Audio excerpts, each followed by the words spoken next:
ти зъбки и нерви лабави. Не гепи кабели, гепи кавари. Като стрида в маршрутките, аз съм сам държавата на проститутките. Колега, помниш ли на стената любим портрет? Немаше го още 24 часа. Немаше ни GSM и ни интернет. Азис беше само Васко педераса. Немаше ги още и бандеролите. Немаше и кръвта в сополите. Целите още беха идеални. Абсурд не беха толкова комерциални.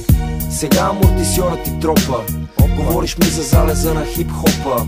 Виде ми се, колега, че си паднал по гръб. От коза съм станал малко тъп. За тия години отидоа 4 декара. Менеджера ни тръгна да вика лекара. Викам: господин продуцент, my friend, дай ми пара, искам турне като на Куко Бенд. Дай ми един от уния партийни куфари да купа на 5 будки мини купари и портмонето ми да е претъпкано вместо кухо. Дошъл съм за нещо сухо. Знаеш кво? Аре само да не ме занимаш. Дедо Господ май нема да ми прости.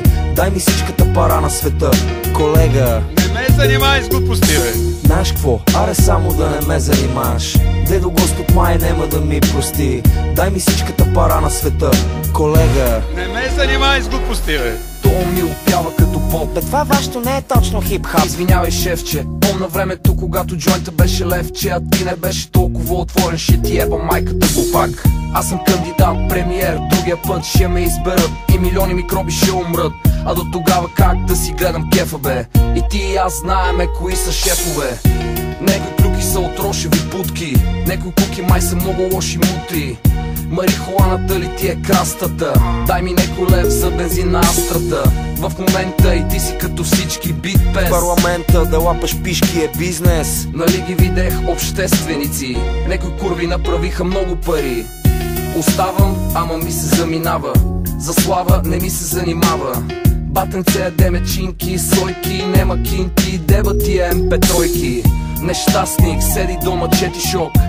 Кажи ми шубелите, бе ми шок. България не ме обича, аз съм бати пича. Да ти е бама. Знаеш кво? Аре само да не ме занимаваш. Дедо Господ май нема да ми прости. Дай ми всичката пара на света, колега. Не ме занимай с глупости, бе. Знаеш кво? Аре само да не ме занимаваш. Дедо Господ май нема да ми прости. Дай ми всичката пара на света, колега. Не ме занимай с глупости, бе. Правя мръсни песни, ама не ги въртите. Почвам да пея за луната и звездите. Една луна наеба звездата. Грешка на езика, но съм занаята. Господин министър, напиши ми факс. Миришеш ми на стария ми Air Max. Моля ти, вземе едно интервю. Я ми дъхни. Ла-ла. Веднага кой си вземи лекви дъвки. Твоята жена е моята порно гордост. Някой трябва да поеме политическата отговорност. Батко, дали да ти не серем устенцата. На жена ти правим синки по коленцата. Тя обаче погледна в твоята чиния. Затова остана само в моята чекия. Искам да ида в парламента. Иди, никога няма да имаш хемороиди. Господин депутата гледа девствено. Естествено не шмърка нищо ефтино. Селото се оказа тъкмо в града. Белото им показа тъмната страна. Дали ви правя нещо като песнички пея и виям трохите за да оцелея? Боже, давай нагоре и нека е грях. Искам некой ден да сера на тях. Знаеш кво? Аре само да не ме занимаш. Дедо Господ май нема да ми прости. Дай ми всичката пара на света, колега. Не ме занимай с глупости, бе. Знаеш кво? Аре само да не ме занимаш. Дедо Господ май нема да ми прости. Дай ми всичката пара на света, колега. Не ме занимай с глупости, бе.